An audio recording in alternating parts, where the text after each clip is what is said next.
data which are giving us answers. For example, once you join a company, maybe there's a there are technical support associates, right? So what happens there is a company trains these technical support associates on certain set of skills so that they can talk to the customers who are facing issues. So AI assistants are almost replacing these people. So companies can teach these skills to an AI, and it will in turn talk to the customers and assist them with their support cases, right? And they are in place. A lot of companies are using AI assistants. And thanks to Watson AI, IBM has something called Simon. Simon is a chat assistant in International Space Station. It is helping us astronauts, uh, it is assisting astronauts in the International Space Station on various questions or issues that they are facing. And then there is something called AI reinforced learning.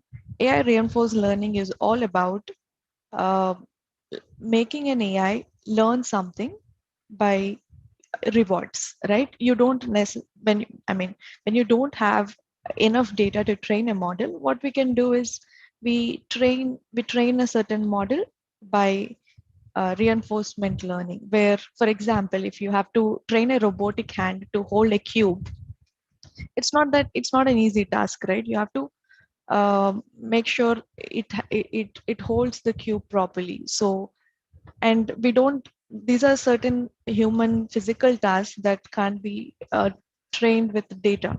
So that's why we use reinforced learning. So every time a robot holds the cube properly, you reward it. You reward it with something. You write a point in the code or something like that. And and the robot is naturally programmed to work for the reward. So it keeps working and working, and at a point, it will learn itself how to hold a cube, right? That is AI reinforced learning. And then we have AI on edge. AI on edge is all about uh, AI that is being able to run on edge devices. And one of the basic examples for edge device is our mobile phones, right? So AI is being able to AI models are being run on our mobile devices as well today. These are in place. For example, the simple example could be our Google Maps or iMaps that we use on a day-to-day basis, right? So these are capturing the sensor data. As we move, our GPS data is being captured, and there are AI models that are being run to predict what is the optimum route, what is the traffic patterns, and accordingly, they're directing us to our destination point where using an optimum route.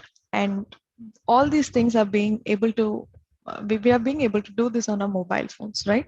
So that's AI on edge. And it's not just mobile phone, it can be any edge device. We have smart watches, smart wearable devices, can be any edge devices. So today, now AI is being able to run on it. We are being able to run AI on so many edge devices and predict patterns and optimize the tasks and things like that. And we have Siris and Alexas of the world, which are letting us do so. And then this is an interesting use case. It's called AI contextualization. So today, with the kind of infrastructure availability that we are being able to do something called AI contextualization, where AI models can take a 2D image and make them a 3D image, right? And if they're being able to do that, it's in no time they can take a basic video stream, even if it's 2D or something, and they it's easier.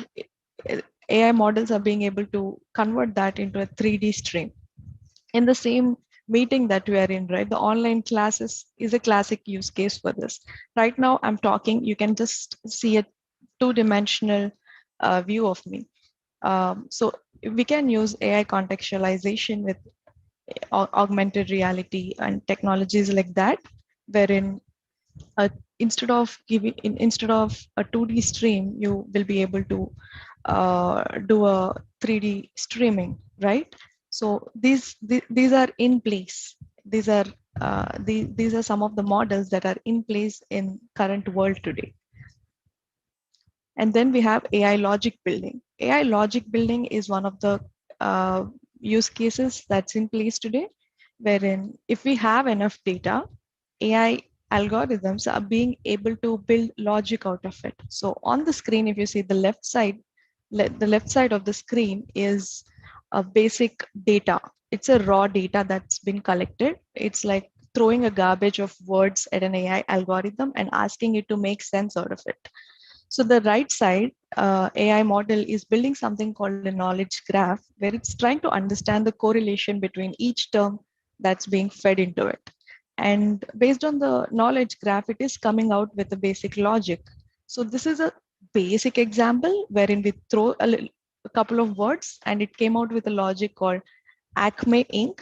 is based out of Liverpool, Liverpool being a place. So for us, if you show me these words, given a time, me as a person will be able to connect the dots and try to figure that out, right? Acme Inc. is based out of Liverpool. So similarly, AI algorithms are also being able to do that. So these are in place today. And then there's something called AI scene building. So, like I said in the previous use case, AI contextualization, right? So, we're not just being able to detect images, we are being able to detect images in a 3D fashion. So, what next to that? So, what next is that we can build a scene around it. What's happening around the particular detected object? And one of the classic examples for that is our autonomous cars and self-driving cars, right? So what happens in that is we are not only being able to detect the external objects in a 3D fashion, we are also being able to predict if there is a accident that might happen with that around that car that we are driving. So that is AI scene building. AI is at a point today where it can build the scene around a certain object that you're trying to detect using a certain algorithm, right? So that is AI scene building. So these are a couple of use cases that are in place today, but what's next? These are like the basic use cases that we have talked about. So what's next is enterprise AI. Enterprise AI is nothing but what's happening in the corporate world today. What are we consuming? What is our score in a journey to AI sort of a thing, right? So that's enterprise AI for you. So AI is transforming how businesses are operating. Be it a company like IBM, Google, Microsoft, everybody has to be in their journey to AI to be ahead of everyone else. And these are the typical organizations within enterprises, right? You have basic customer service, risk and compliance, IT operations, financial operations, and business operations.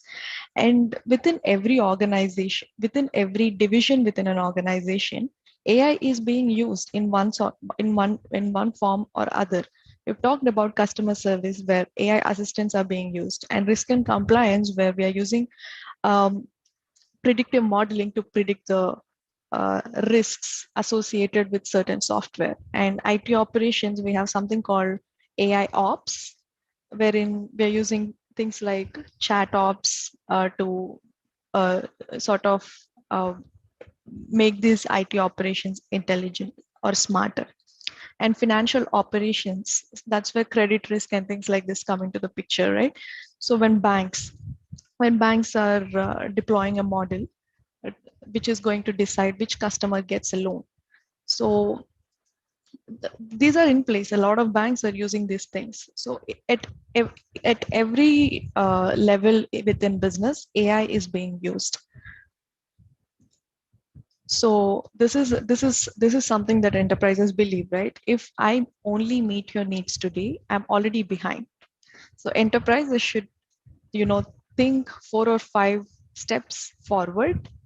And if enterprise is being able to meet their customer needs after 10 or 15 years, That's the vision, right? Those are the type of vision statements that enterprises usually have. And transform decision making with AI. So what happens in enterprises? What is the flow that all these systems, how are these systems put together, and what's the ideology behind everything? So if an enterprise is trying to build an AI system, it starts with something called collect and organize. This is where we collect data from the customer, or if we are trying to build a certain use case, we collect all the data that is necessary and we organize them in databases or data warehouses. And the storage locations can be anything. If you want a data center to be in India or different country, so that is the collect and organize phase. If we are building a credit risk model where we are trying to predict giving loan to a certain customer is risky or not, what we do is simply collect data regarding their bank financials, their couple of personal details and things like this, and we organize them properly in databases and data warehouses across the locations. It depends on the enterprise to decide what to do with it. And then we have hundreds of questions every day. Once the data is collected, we start asking questions. What can we do with the data? For example, if I have, uh, let's talk about HR data.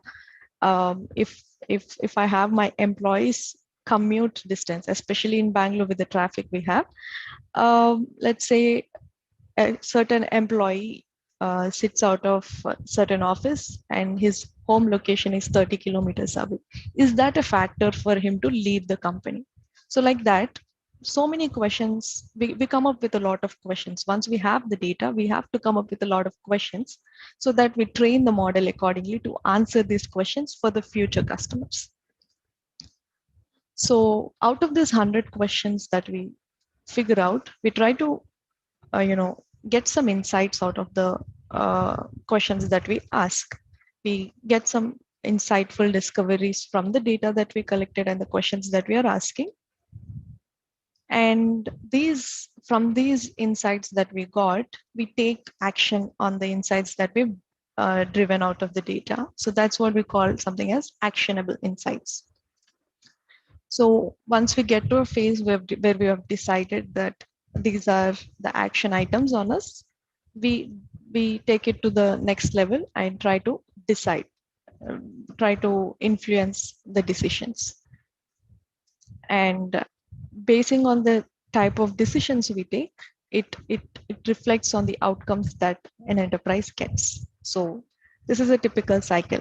We start with collection of data and we ask questions, we get insights. Based on the insights that we get, we act on them, we take decisions and act on them. That's how enterprises um, achieve their outcomes. So the whole cycle decides the business impact. How much is an enterprise earning? What's the profit? What is it investing? And how much is it getting back? So analytics, the way you think. So the previous step itself in a couple of use case fashion. So we collect and organize the data. So that is where these are a couple of automated data preparation techniques that we use as part of the step. And based on that, we ask a lot of questions, like I said in the previous slide, from which we derive a couple of insights.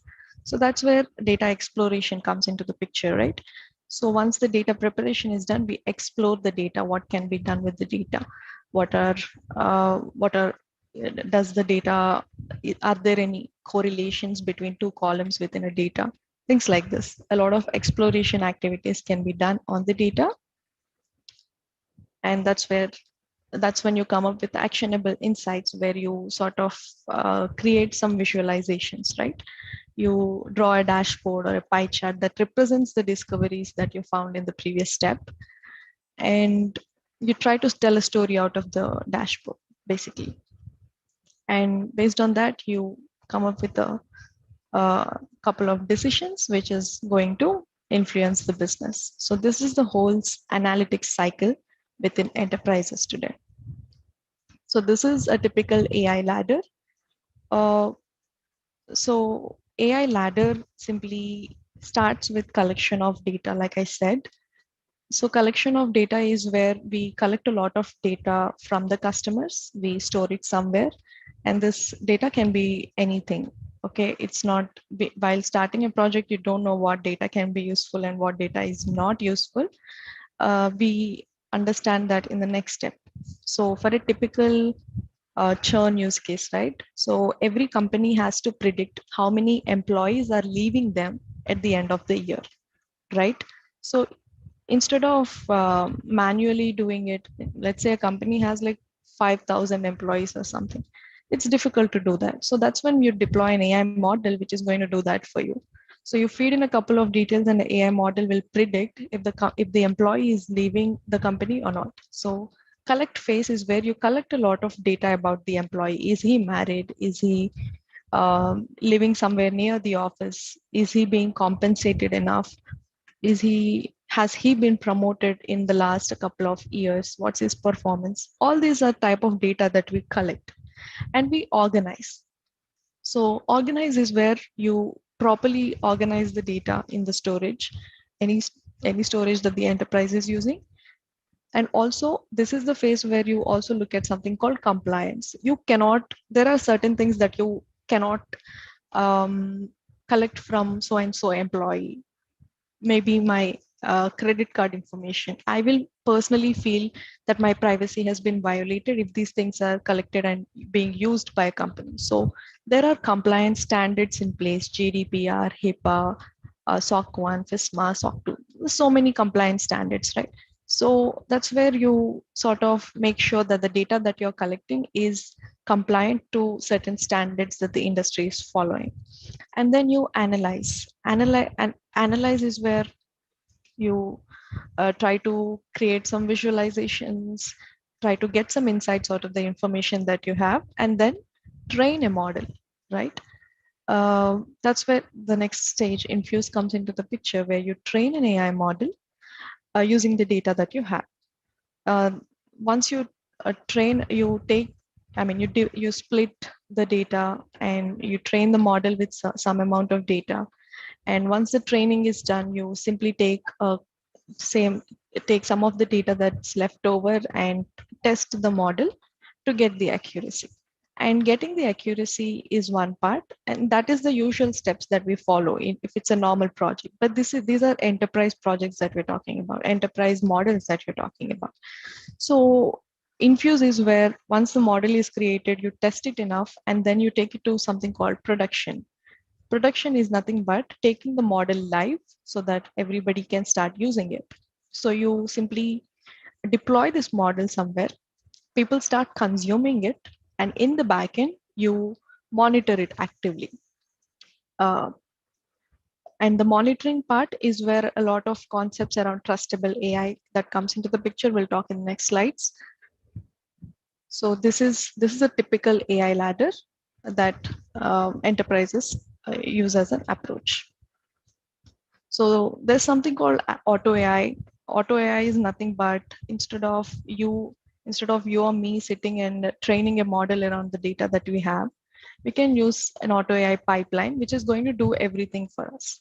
You simply have to connect your source, and auto AI will do the heavy lifting in the backend, come up with a couple of pipelines and things like that, and show us which pipeline is good in terms of accuracy measures that we have in the industry. And it's a simple thing. You just have to import your data, select the target variable that you're targeting, and hit start the pipeline, and it is going to do the heavy lifting in the back end and come up with a pipeline, AI pipeline for us. So these are available in the market, and enterprises are using these things very actively.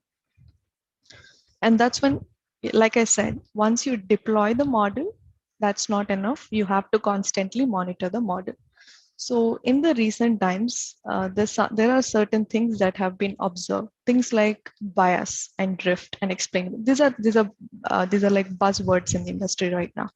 Drift is nothing but when you're running the model on your local system, it behaves in a certain way, and once you deploy it in production, it starts behaving in a different way. It's AI, it's evolving. So these things are happening.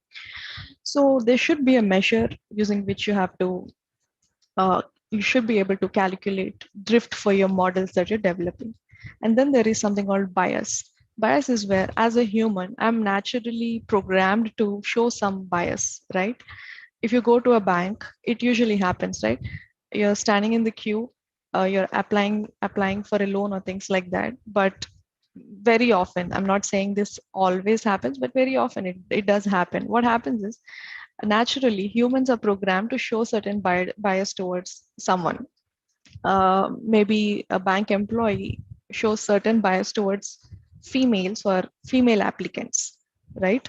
So that bias is happening in AI models as well. So an AI model which is trained to predict giving loan to a certain candidate is risky or not is showing bias towards certain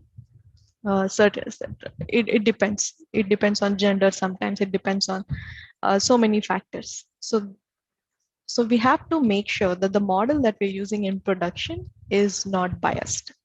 And explainability is where you should be able to explain the transactions. You cannot just say this so and so applicant won't get the loan. You should be able to explain why he's not getting the loan. So once I deploy the model, if it says Rachna cannot get the loan, uh, the bank deployed that model, which is saying I can't get the loan. And now I'll go back and ask, why can't I get the loan? They should have an answer ready. They cannot simply blame it on AI. So trustable AI is an AI model which will give you an answer for that. It will explain why it took certain decision. So this is a typical. These are some of the things that enterprises are using. And I'll conclude with this. How is the near future looking like? In the near so in the near future, we might come across something called custom hardware. Every enterprise is looking for custom hardware so that they can process a lot of data that they have at chip level. Right now, when we have to train these huge models, we depend on supercomputers, we depend on GPU systems and things like that. But what enterprises are looking for actually is custom hardware that can process data way faster at chip level. And IBM has something called True North. You can go ahead and Google this. True North is a chip that is being designed to do such operations. So that is how the near future is looking like for us. And then we have something called quantum assisted AI. This is the near future, guys, where right now, I mean, if we get into the quantum topic, it takes a lot of time, but let me brief you about it. So this is where quantum is a huge technology. Right now, there are some use cases where quantum systems are being able to generate formulas for medical experiments, right? So if you come across a certain disease, quantum systems are generating the formula of the vaccine. So that's the level of advancements that we are looking at. And now combine these two, quantum assisted AI. There are a lot of shortcomings with the AI systems that exist currently. So quantum assisted AI can answer all these shortcomings, right? For example, right now, the current approaches limit the feature space in the data. So you can train probably when you reach a limit, right? Maybe 10,000 features or 20,000 features. You want to train a model around 10,000 features. The current approaches, be it supercomputers, GPUs, any systems, they're lacking that. Right now, we're not being able to do that. So quantum systems assisting AI will achieve that. And also a well-defined and handling spatial correlations, right? So right now, what we're doing, if you show an AI system like a mobile phone, right? You show this, it will actually predict that it's a mobile phone. But if you change the spatial orientation, maybe do this or do this, AI model won't be able to predict right now. Even though you train it with a lot of features and things like that, there are certain shortcomings that the AI systems currently have. And quantum assisted AI is the future where the shortcomings will be addressed And that's the way ahead for us. And on that note, I'm concluding. Thanks a lot. Thanks a lot for your time and patience. And if you have any questions, this is the time.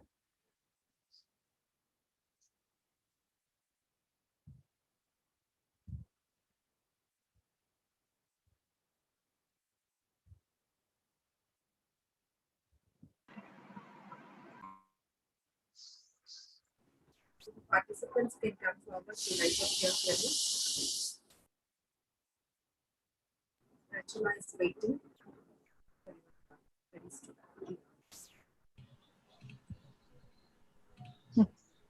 Students and participants. Any queries? Participants?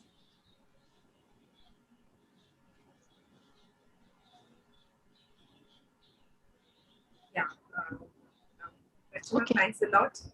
Sure, ma'am. Thanks for your time in spite of your busy schedule that you have given us some space. Thanks a lot.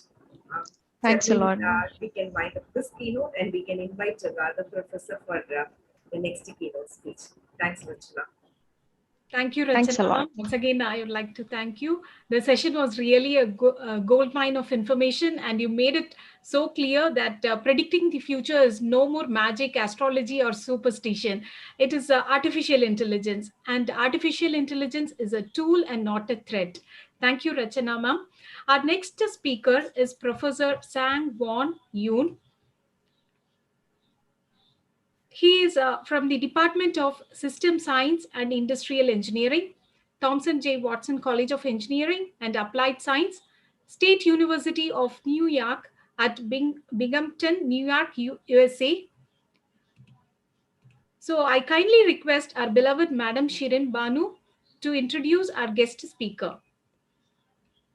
Thank you. On behalf of management, our principal sir, advisors, deans, academic coordinator, heads of the department, faculty, students, and on behalf of the international conference organizers, I welcome Professor Sang-Won Yoon, who is a professor in Department of System Science and Industrial Engineering, Thomson J. Watson College of Engineering and Applied Science, State University of New York at Binghamton, New York, USA. He will be delivering a keynote talk on digital transformation using artificial intelligence, machine learning in electronics manufacturing. We welcome you, sir. Hello. Can you hear me? Okay. Yeah, of course. We can hear you, sir. Yeah. Welcome, okay. Sir. Perfect. Yeah, it's my privilege to introduce our guest speaker today. Professor Sang-Won Yoon is a recipient of Sunny Chancellor's Award for Excellence in Scholarship and Creative Activities in 2019 and a highly successful researcher who leads many productive long-term industry collaborations. Professor Yoon received his doctoral degree in School of Industrial Engineering at Purdue University, and he joined the faculty of the Watson School in the Department of System Science and Industrial Engineering at State University of New York at Binghamton in 2010. Professor Yoon is currently a professor. In addition, he has a joint title, Professor in School of Commerce at Waseda University, Tokyo, Japan. And he's also a visiting professor and co-director of Data Science Center of Excellence at Nima University, Ahmedabad. Professor Yoon directs the Complex System in Design and Analysis Laboratory and is a faculty member of the Watson Institute for Systems Excellence. He leads collaborations with faculty, staff, students, and industry partners such as Analog Devices, Samsung, Sanmia, SCI, Koyoung Technology, Raymond, Toyota Material Handling, Xerox, Innovation Associates, United Health Services, Montefiore Medical Center, Bennett Distribution Services, US Express, and etc. He has secured close to $7 million from more than 70 industrial projects. Professor Yoon has been studying how to extract useful insights from the expanding data set to support intelligent decision-making processes. His research not only resides in better understanding large-scale data set by using statistical learning methodologies, but also leverages optimization, soft computing, simulation, and complex theories with conventional machine learning algorithms. As a result, Professor Yoon has published in over 130 internationally renowned journals and conference proceedings. He was also a member of the Data Science Transdisciplinary Area of Excellence Initiative and is an active member of the Health Sciences TAE at his institution. On behalf of RMK Engineering College, I welcome you wholeheartedly, sir, for this International Conference on Intelligent Computing, Smart Communication and Network Technologies. We welcome you to deliver the keynote talk, sir. Welcome you, sir. Thank you. Yes, sir. You can share your screen, sir. Okay, so first I'm gonna talk about the our university. Maybe I'll spend maybe 5 minutes, and after that we'll get to the keynote topic. Interestingly, previous speaker was coming from the IBM, and let me share this screen. So I'm coming from the Thomas J. Watson Engineering and Applied Science. I don't know whether you guys know name of the Thomas J. Watson. Thomas J. Watson is or was a founder of the IBM. Okay, so this is our university. Our university is located here. This is a New York State, and our university is located here, about 3 hours from the New York City, 5 hours from Boston, and 5 hours from the Montreal, Canada, or something like that. So it's located in the center of the New York State. Okay. Our college, especially the Watson College, was founded by the IBM. So when the IBM was located in the Endicott, New York, which is next town from Binghamton, and they actually studied our engineering school. Okay, so that's why we are using the founder's name under our college. Okay, so this is a kind of aerial view of our campus. Maybe I'm not gonna play entire video, but this is a campus, looks like it. This is our engineering and science building.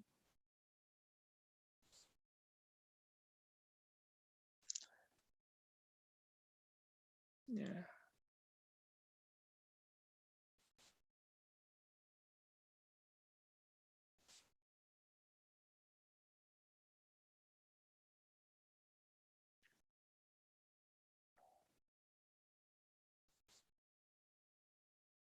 And I'm located up there.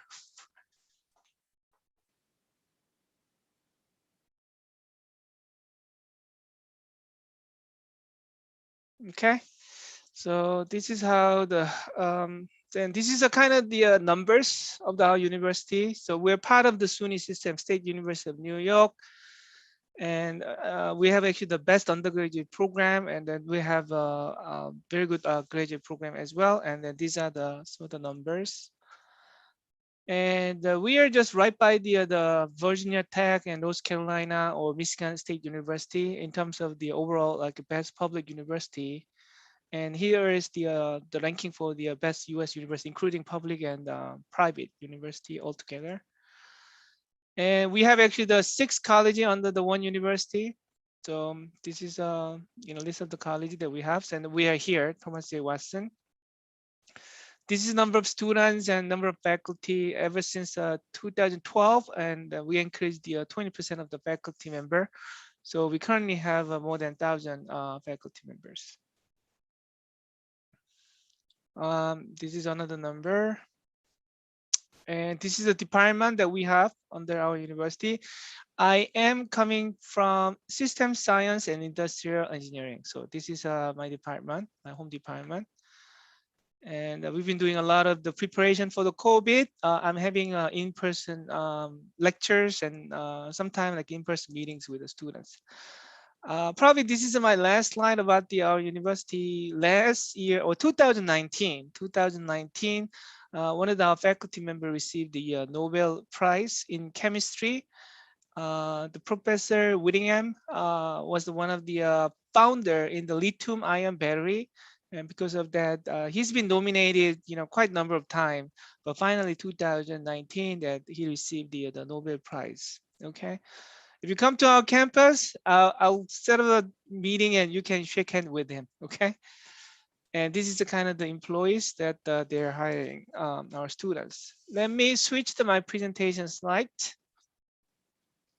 And then let's get to the other topic.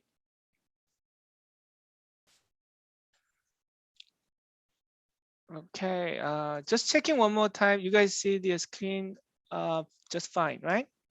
Yes, sir. Yes, sir. Okay, and then also during my presentation, if you guys have a question, and please feel free to type in chat box or stop me. Either way is fine. Just checking on the time, like how much time do I have? So you can have up to 10:45 over here, sir. 10:45. 10:45 IST, sir. Now it is 10:13. 10:45. Hope your time is now 12:45. Another 35 minutes. Another 35 minutes? Is that right, madam? Yes, sir. Yeah, fine. Yeah. Another 35 minutes. Okay, so, let's get to that. So the topic is a digital transformation using AI and machine learning in electronics manufacturing. So I'll walk you through this topic. I'll probably go fast on the what is AI and what is Industry 4.0. And after that, I'll go through a few examples of how we can apply the AI and Industry 4.0. And after that, we'll talk about the specific example of the smart electronics manufacturing. Okay. This is eye chart. This is what I do. So I have a different research pillar. So my graduate dissertation is related to collaborative control and coordination, and my project is related to simulation and large-scale system optimization and analytics and data science. And these are the list of the company who are funded, and then I have more than 20 students working with me currently. Okay.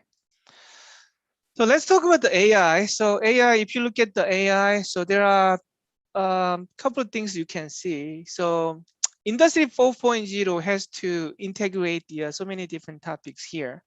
So I would say the AI becomes the backbone of the Industry 4.0 in order to connect the different topics: robotics, augmented reality, virtual reality, Internet of Things, and all that. So AI serves as the backbone of this entire thing. But if you look at the history of the AI is not new. So this is kind of a good 30, 40 years old. Maybe like if you're thinking about the birthplace of the AI, it's quite a long time. But the question is why the AI becomes so popular. I like to use this chart to explain why AI become popular now. So AI, in order to use the AI machine learning technique, you need the data. The collecting the data was expensive 10 years ago and 20 years ago. But if you're looking at this chart, it shows that the collecting the data or the price of the data and handling the data has been gone down like significantly past 10 years and then 20 years. Okay, let's look at this one. The cost of the data handling compared to the 2004 and 2014, 98%, the cost has been reduced. So this is 2014, but if you're looking at the 2021, so probably it's even more than that, right? And cost of bandwidth, people talk about the 5G and whatnot. So the bandwidth has been improved from the 2015 and 2018, 80%. Probably it's more than that now. Okay, so all this indication, all these factors indicating that the handling of data has been gone down and significantly. That's why we have a lot of access to data. We can collect a lot of data easily and then with less cost. Then this one will support the AI, and then this will enhance all this technique that you see under the Industry 4.0. So next, I don't know, 10 years and next 30 years, and the people will be implementing a lot of the Industry 4.0, and AI machine learning will be the backbone of this system. So this is my viewpoint. So this is a kind of eye chart. AI started at 1950, and the machine learning started 1980, and then deep learning started at 2010. Lish and then researcher from the Canada start working on the deep learning. Deep learning requires more data, more access of the data, and then it can process image files and video streaming and whatnot. But now I think we have a lot of hardwares, good hardwares, and good GPU machines and whatnot who can process this data. So that's why the AI gets a lot of attention these days. Okay.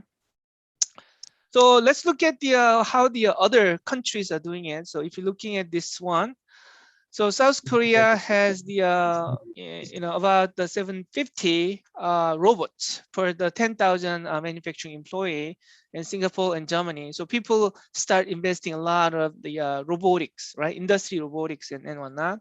And also a lot of companies, the spending literature expenditure on the industry 4.0 and AI. And this is kind of the eye chart.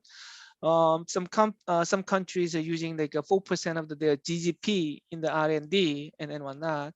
And then these things are coming up and up. And also, if you look at the U.S. White House recently announced that they're gonna set up the Office of the AI or something like that to support this AI and Industry 4.0 type of research. And then one other country that you have to pay attention to this concept is this chart is indicating little after 2005, if you look at the blue line and red line, so red line is indicating the number of the published AI paper from China, from single country. If you look at the blue chart, it's actually coming from the United States. So United States as a single country was always #1 country who's publishing AI papers. But after the 2005 and China become the #1. So the China is investing a lot of like time and effort and whatnot and working on the AI. So there's a lot of number of the articles are coming from the China. AI articles are coming from the China. So that's why they have a lot of improvement over past decade or so into this AI machine learning. So this is kind of what's happening. So let's talk about the future of the warehouse operation. So I have funding. I received the funding a couple of years ago, several years ago, from the Toyota Material Handling. Toyota Material Handling is the company who's making the lift truck. In short, so they have a sister company in our local area. It's called Raymond. So this is a company. So they are basically the Toyota owns this Raymond. Okay, so that's the kind of situation. So if you look at this picture carefully, there is no human being inside the warehouse. Okay, so there's no human being inside the warehouse. The picture indicating the human is in the operation control room. So this will be the future. So we do not have to go to the warehouse and do the labor work, and everything will be done by the robots and all the system and machine learning AI solutions and whatnot. So that's kind of the future of the warehouse. So how can we realize that this is the future of the system? Probably this is a one system that we must have. This is a real-time location system tag, meaning if you cannot collect the data from the lift truck, where this lift truck is located and where all the items are located, we cannot actually fulfill, or we cannot make the future of the warehouse and remove all the human being out. That's a kind of must-have item. Second thing that you can see here is a battery or energy system, because this guy has to be charged. But how can we charge if there's no human being? And probably, I don't know, we can maybe have a robot, plug into the electric outlet and then charge it. Or we can develop the wireless charging system. So a lot of companies start using this wireless charging system for the phone and whatnot, but this will come. Okay, and then electric car become more popular and popular. Perhaps that this wireless charging system can be implemented on our highway system. Okay, so that's kind of the things that you see. So automation, starting from the manual, complete, to the fully automated warehouse system. So maybe like the best warehousing company might be Amazon system. So I've been to the Amazon warehouse. Amazon warehouse is not fully automated yet. They are also still in the semi-automated system. There's a manual warehousing operation and also the semi-automation. So maybe the Amazon kind of the warehouse is more geared toward the fully automated warehouse area, but it's not completely done. So there's a lot of things that we can do, make it semi to the fully. Well, some of the warehouses operated as a manual warehouse system. So there's a lot of opportunity will be here, even in the applying industry 4.0 concept in the warehousing. Okay. So time synchronization. So I know, so you guys are in the time zone, IST time zone, and right now, what time is it? It's close to 1 a.m. now. Probably this is the latest time that I'm giving a talk. 1 a.m. Saturday morning. So the time zone differences is also one of the key issue in this domain, because Industry 4.0 system has to connect the many different systems. This particular example is showing you that in order to generate the real-time location system in the warehousing environments, there are 9 different IT system, or the computer system has to sync together. Okay, 9 different systems.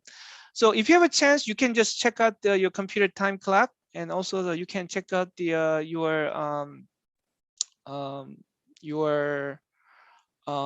phone and then other system. The time clocks are slightly different. So this is kind of the example. So based on our study, it could be 2-minute difference between the one lift truck GPS location and then the other one. So this one is indicating, so when you get the real-time location information, because of the time clock differences or the system time clock synchronization issue, the location can be 2-minute back and 2-minute forth. If that's so, the impact. So this some of the this one is coming from the impact alarm and then the warning. It can be everywhere, and we cannot pinpoint where are the impacts. Okay, so this kind of problem can happen. So we've been using a lot of simulation models. So let me skip this one. So this is sort of the digital twin kind of concept. Let's look at this photo. So this is a collation robot. It's existing robot. So there's about the 50 tubes, and then it can collect the 5 different medication and put it in the tube. Once each tube is full, and then it release to the other totes, and then it can generate it. So we build this exact system in the simulation model. So let's watch it. So this simulation model is indicating exactly what this robot can do. Having said that, if I can control this simulation robot, and that this simulation robot is connecting to the actual system, that we can actually operate it without physically going to the system.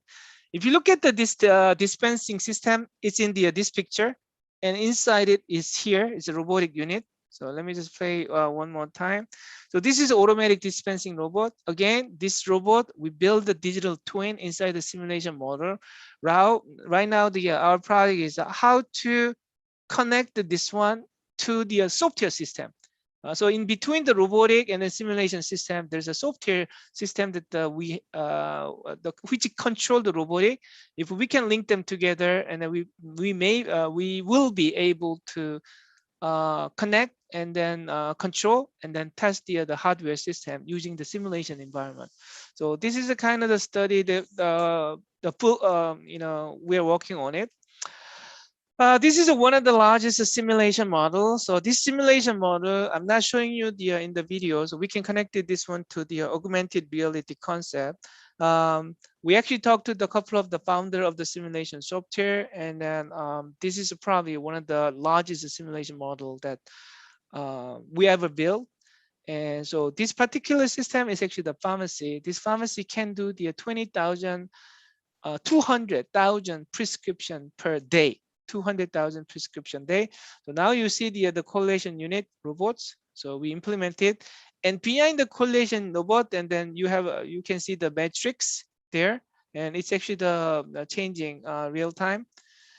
And also this is a manual filling station. So we simulate that. And if you see the circle underneath the human being, so this is a kind of the 6 feet social distancing, because we are also make sure that this is a COVID-19 friendly, or the prevention the facility. And then this is auto pack station and the manual pack stations and whatnot. Okay. If I just go a little bit faster, so this is a sortation station after the auto pack, and sortation station is here. It's a Eurosort. This is actually the company in Europe developed this sortation unit. Again, this system doesn't exist in the simulation world. And then our team actually built a simulation model and test it out whether this system can be used in the entire line, this pharmacy automation solution. Okay. Let's move to the next one. So this is eye chart that we have. We are working on the smart electronics manufacturing. Okay, smart electronics manufacturing. is example of the industry 4.0. So it's intelligent manufacturing systems. I've been working on this project maybe since 2004 and 2005. Initially, we've been working on the data analysis. And after that, we build the system. So actually, we got the entire system. This entire system is about $2 to $3 million. Probably it's more close to the $3 million system. So we have a solder paste printer, 2 of them, and we have a 1 SPI machine, and we have 2 mounter, one from Fuji and another from the Universal, and then 2 AOI machine. And recently we talked to the CEO of the Heller. Heller oven is the one of the most popular the reflow oven, and then we're just getting it this one from the South Korea, and then we're connecting everything together, so with the conveyor belts and whatnot. So if you look at the iPhone or Galaxy and any kind of cell phone, and there's a PCB board, right? So the PCB board has the components on it. So this is kind of the process, manufacturing process that you will go through. So first step, and then you will put the solder paste over the PCB board. So this is what's done in printer, and then check it. This is inspection machine, and we put the components over the PCB board, and then go to the heating machine, and then cook it, and then mount it on all the component on the PCB board. So this is kind of the line. So our idea is by collecting the data from the inspection machine, and this inspection machine is funding us, and then we probably receive more than, I believe, more than close to the $2 million research funding. I'm not talking about the equipment, but just a separate topic. So this SPI machine is collecting the information from the printing result. And after that, the question is, can you control the equipment in front of you? And AOI machine, same thing. By using the SPI and an AOI machine, can we control the mounter? By using SPI and the 2 AOI machine, can we control the reflow oven? So the concept wise, so same thing. So closed loop feedback control. So that's kind of the concept. But the main question is, where are the data? Where are the data? That's key question. So printing machine will print, solder paste print, okay? But the printer machine will not get the inspection result. So the inspection machine will have most of the data out of this printing process.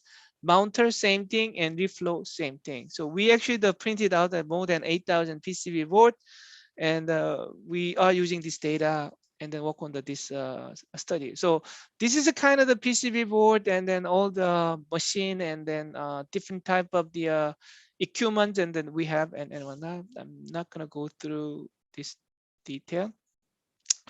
In terms of the stencil printing factors, so there are many factors affecting the printing result. But we are interested in something that we can control. But there are a lot of things were given, it's given, or it cannot be controlled. Like for example, humidity and airflow and whatnot, we may not be able to control much. But there's something that we can control. So we've been paying attention to the squeeze pressure, squeeze speed, and then printing direction and all that. So those are the topics that we've been paying attention. And then because of based on the closed loop feedback control, and we can control this one. So this is a concept of the closed loop feedback control. Under the closed loop feedback control, there are 3 items, which is the online control, offline control, and then the diagnostic module. So here, let's look at this one. So from the SPI machine, and then we collect the data, and then we are gonna do it like offline control, meaning before the production, and we can set up the what is optimal value. And then online control is during the production. And then while we're doing this one, and then can we actually detect any kind of the abnormality condition? So that's concept. And we are using exactly same concept for the mounter and reflow oven. So online control, offline control, and then the diagnostic module. So those are the thing. And this is the kind of the summary of the 3 module, online control, offline controls, and whatnot. Having said that, we want to have a minimum standard deviation before and after, so that the quality of the outcome will be better, so that we'll have a higher reliability of the PCB board afterward. So that's sort of the result that we are trying to get. Okay. So we got the this testing board. So this this board is something that you know, some other companies are using it for the car, okay, automobile board, okay. So this is the customers are best known, meaning some of the engineers saying that, okay, this should be the setting, and based on AI machine learning model, and this is the kind of the setting that we get. And how long does it take? Probably this one, in order to get the best result, probably it will take about a week. So typically the MPI process will take about a week. New product introduction process will take a week or two. But this particular AI machine learning system, including all the experiments, collecting the data and getting a result in less than 3 hours. So from 1 week and then 3 hours. So the production time will be reduced that much. And then CPK is the quality measure, and the quality measure is improving 53% and then 30%. Okay, so that's that. And then if you look at this chart, so this is a pre, and then this is post. So there's a lot of the improvement that you can see it. So, and then in this chart, and then we're saying during the production, we can keep trying to find the what is the best solution. Okay, so that's why like we're just keep searching on the what is the best solution within the search spaces. Okay. So diagnostic module has a 3 things: abnormality detection and cleaning. So let's not talk about the cleaning too much, and then we'll talk about the abnormality detection. So we use the deep learning method here. So this is the kind of the image file of the soda paste stencil printing. And after that, we're trying to say that, okay, maybe exactly same components can be used in the one location to the other location. If that's so, the printing result has to be come out same. If not, something is wrong. So we use the exception network system, and then classify the 9 and 6 depending on the different number of classes. The quality accuracy result is been improving. But if you just trying to detect it, and then 2 classification problem is that there's abnormality or not, and accuracy goes significantly high.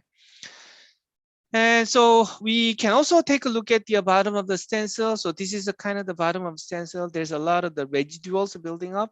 And then we use the also the AI machine learning method and predict, because taking the picture of the bottom of the stencil will take a significant amount of time. They will delay the entire processes. Okay. And so this is a result. And this is a cleaning. Let me just skip the cleaning because we don't have much time. So the mounter. So mounter, again, online control, offline control, and diagnostic module. So let me explain just one slide, and then after that, we can move to the next one. So what is the typical process of the mounter? So so let me explain the what is the pad. So if you look at the yellow thing, this is a pad. So the pad is indicating, hey, you are supposed to put the soda paste over this pad, okay? And then component has to be over this, over the pad, the paste. So the gray is a paste, and then yellow is the pad. And then component has to be finally, when you put the soda paste and then going through all the process, the final outcome has to be over pad and then center. So that's kind of the result that they're trying to have. So the Panasonic developed the one pattern. So this is what the mounter company like a Fuji and Panasonic will do. Okay, when they put the component, they're gonna put the components over the pad. Okay, so that's kind of the default setting. The Panasonic come up with a new idea. Oh, what about we put the component over paste? Paste is a little bit of liquid type. It will move. So by doing the self-alignment, and the final result will come to the center of the pad. So that's their idea. Okay. So our research idea is default setting not good. Panasonic setting is not good. How about we put the component in between pad and paste? So that's kind of the research that we're doing it. Result shows, this is a result.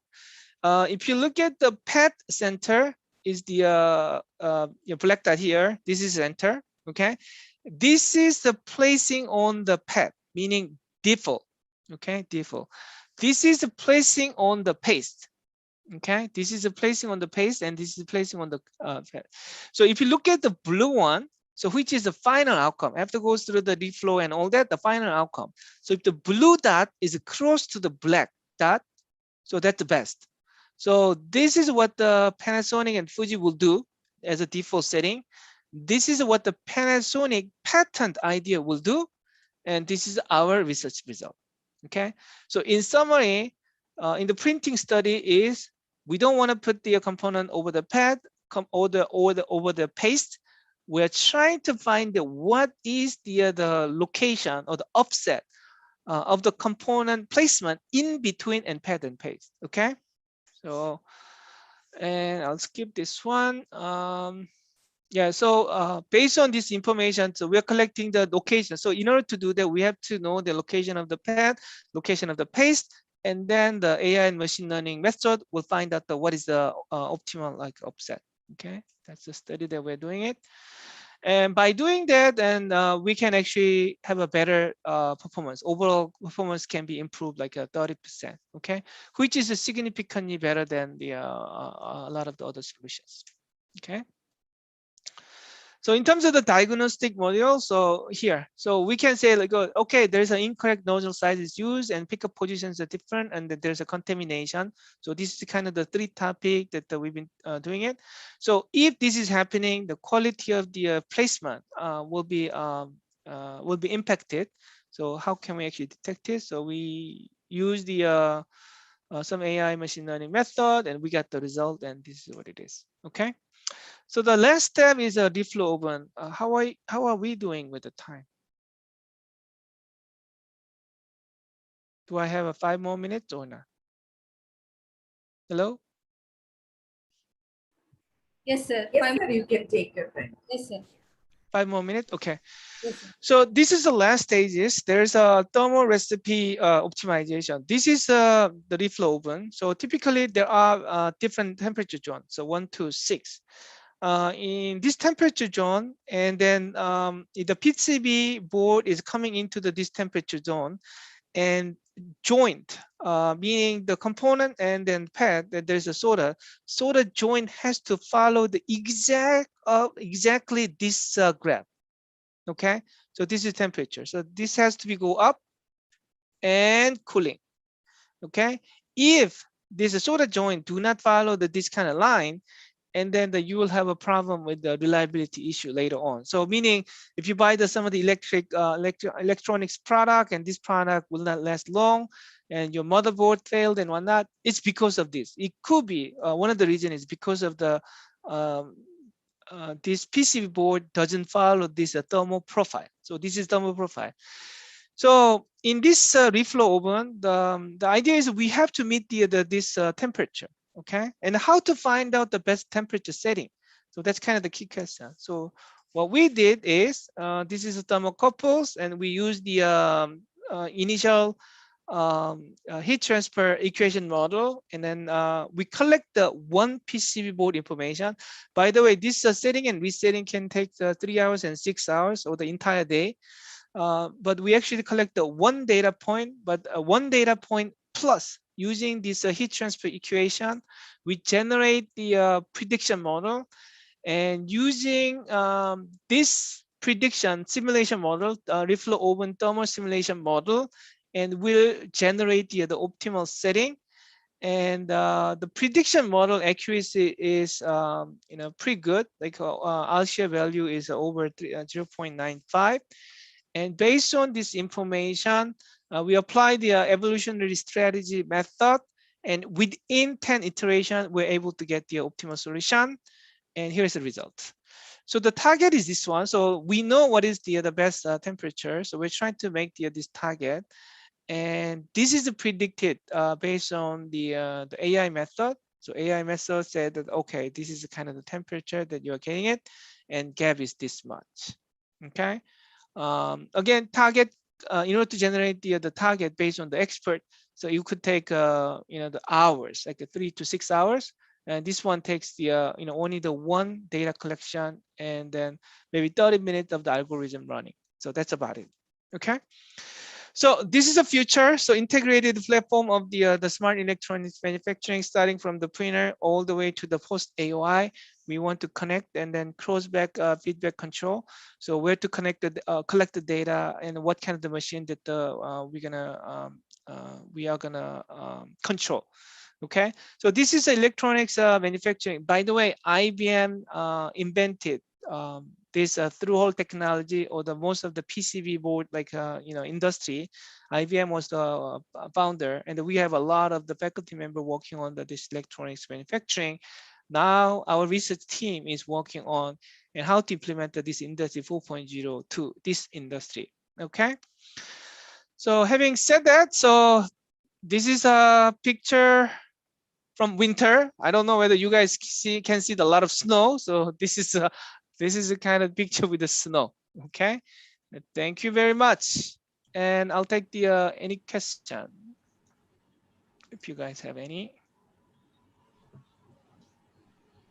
Any queries from participant side?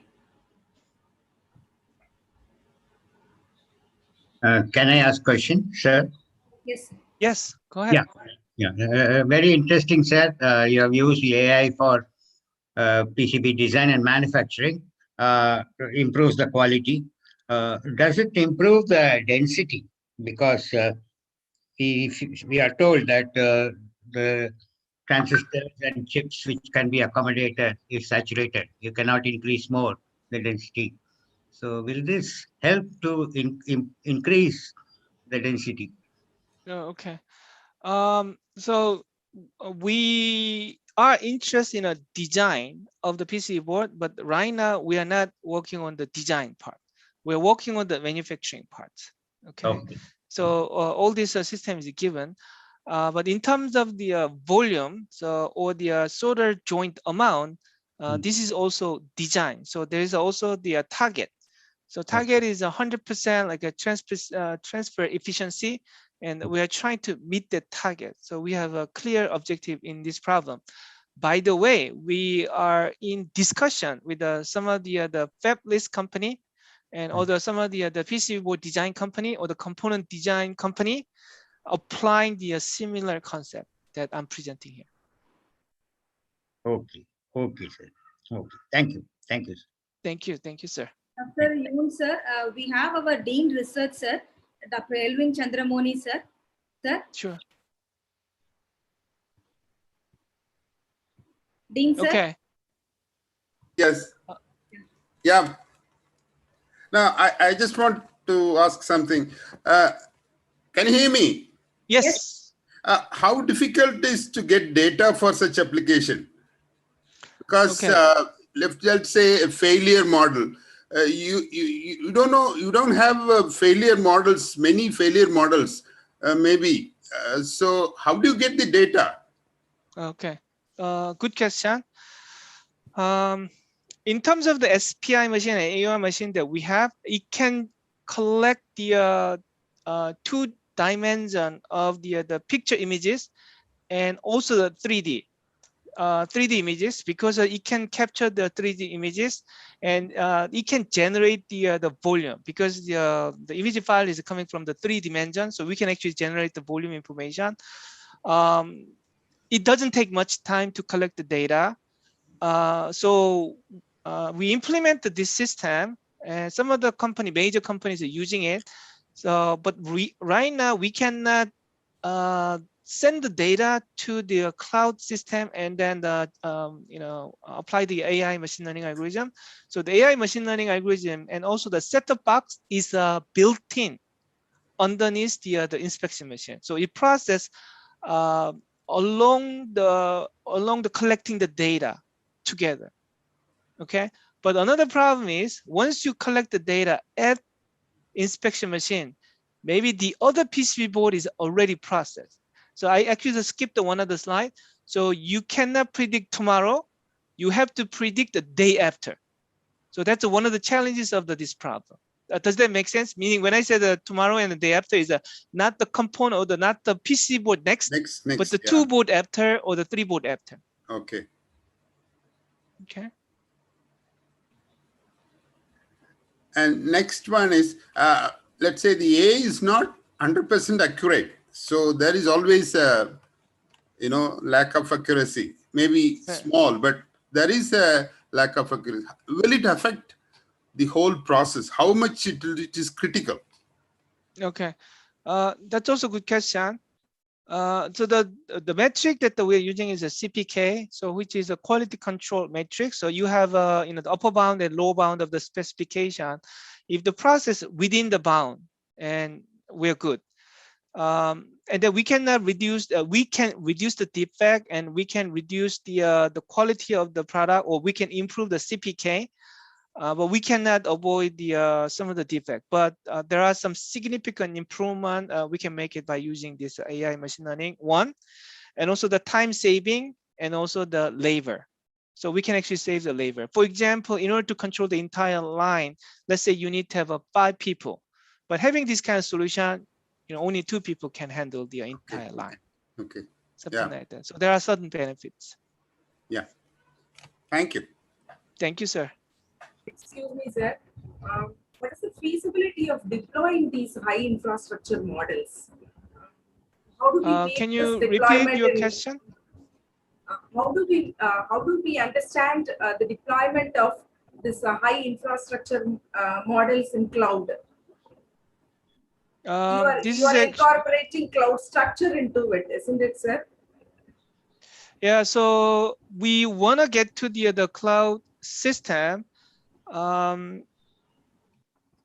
I don't think you will be ready pretty soon, because if we're sending the data, so just like I said, we're collecting the 3D image file, and then we're collecting a lot of volumes of the data. So right now, the PC board that you are seeing, it is actually small. So think about the 70-inch TV PC board. So there's a tons amount of data that we're collecting, and tons amount of the AI algorithm has to be run. But if you're sending everything to the cloud and then getting back, so right now we are predicting day after. By doing that, maybe we have to predict next week because of the time lag and all that. So that one's a challenging question. I don't think we can solve it, but hardware performance and infrastructure and everything has to be come together, and then we have to work together and then address this issue. But this is a very good future work. Thank you, sir. Thank you, sir. Any other questions?